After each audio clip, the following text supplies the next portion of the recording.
Our guest this morning is Congressman Richard Neal. Let's go on the record. His work on the House Ways and Means Committee has made him a D.C. power broker with the nation facing default. Can he find a way to square the books? The congressman's in the chair. Let's go on the record.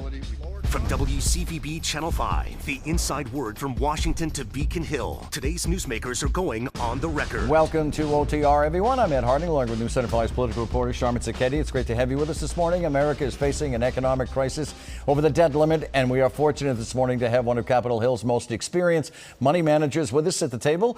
As you know, you recognize him. Massachusetts Congressman Richard Neal is the ranking member on the House Ways and Means Committee. It's always great to have you here, sir. Pardon my throat. All of a sudden, all the pollutants have found their way into my throat. So great to see you. Just glad it wasn't emotional. Lots of pollen out there.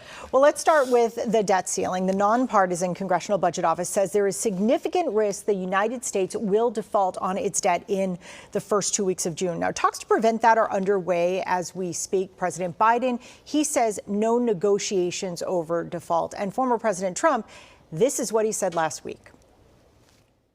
I say to the Republicans out there, congressmen, senators, if they don't give you massive cuts, you're going to have to do a default. And I don't believe they're going to do a default because I think the Democrats will absolutely cave because you don't want to have that happen. So what is your response to that? And what do Democrats plan? The comments are reckless.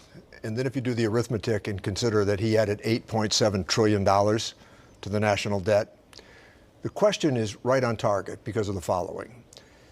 This is about pandemic relief. Every Republican in the House voted for pandemic relief. Every Republican in the House voted for considerably more defense spending, where budget now is authorized at $800 billion.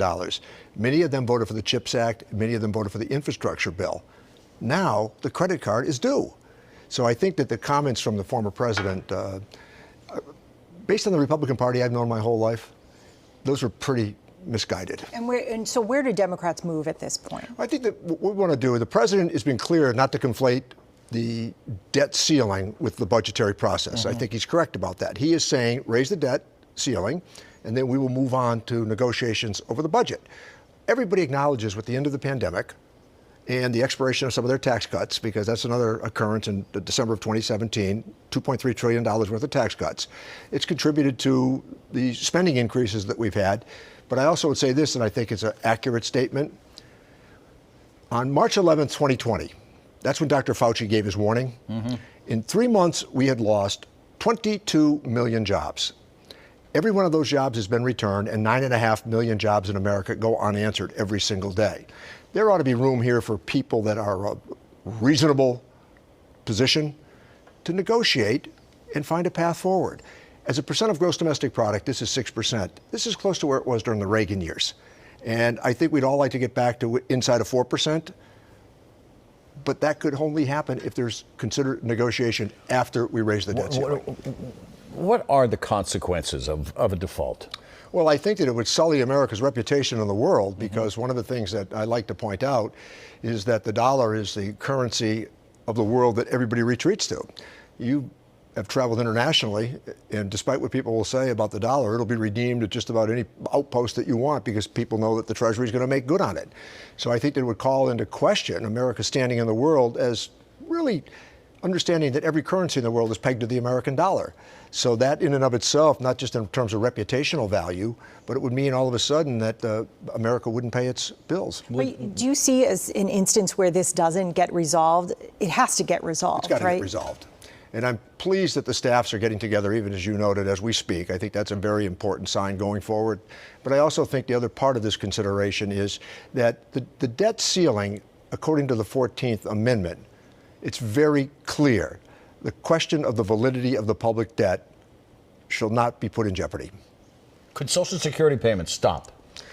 That's an interesting question because when you look at what the Republicans proposed in their debt ceiling measure, they said that they left Social Security and Medicare alone. There's some question as to how that would play out as it relates to veterans benefits, however.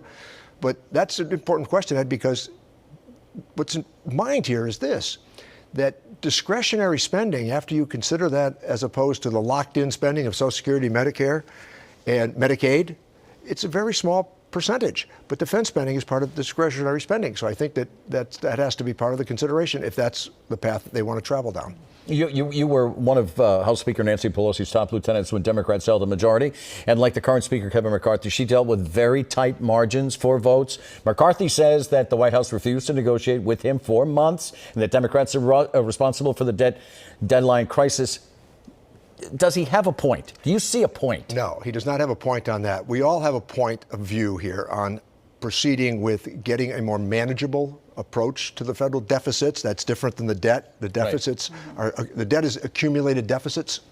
And I think that the other part of the question, though, Ed, is Nancy Pelosi's speakership was never in jeopardy. She had considerable room to maneuver. We raised the debt ceiling 3 times while Donald Trump was president, and she was Speaker of the House. And I think that that was a responsible path that we took. And clearly, she put the measure in front of the House, and we did it. Why do you think it's gotten to this point, then, under this current Speaker? I think that Speaker McCarthy made a series of promises to different parts of his conference, which have become much more libertarian. It's beyond being conservative now. It's much more libertarian in nature. And I think in order to cobble together the votes that he needed, 218 in all, I think that he had to reach out to a lot of people that he generally would not find himself in agreement with.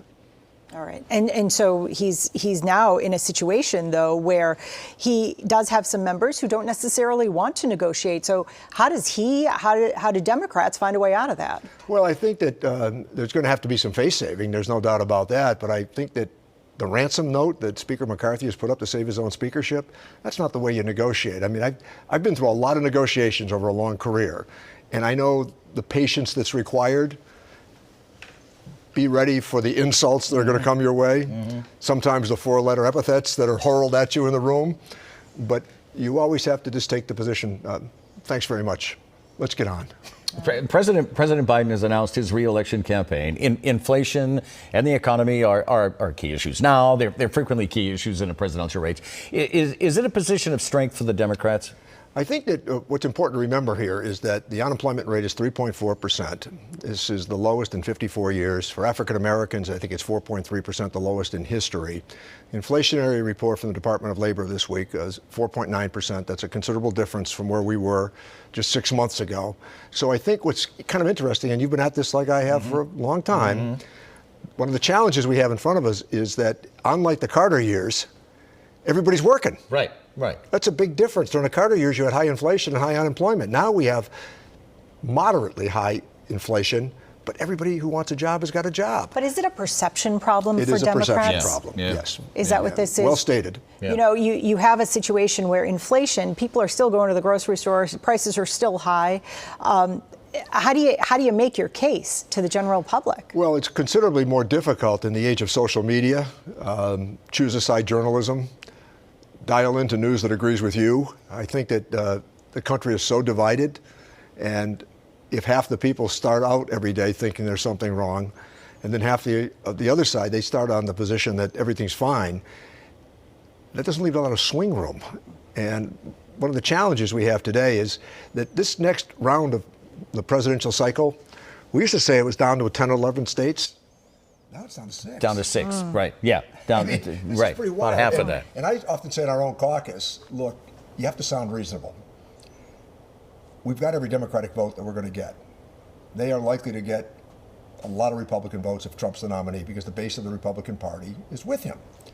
However, the swing voters in the Philadelphia suburbs, they're up for grabs. They were for Trump in 2016 and they were for Biden in 2020. All right. We need to sound reasonable.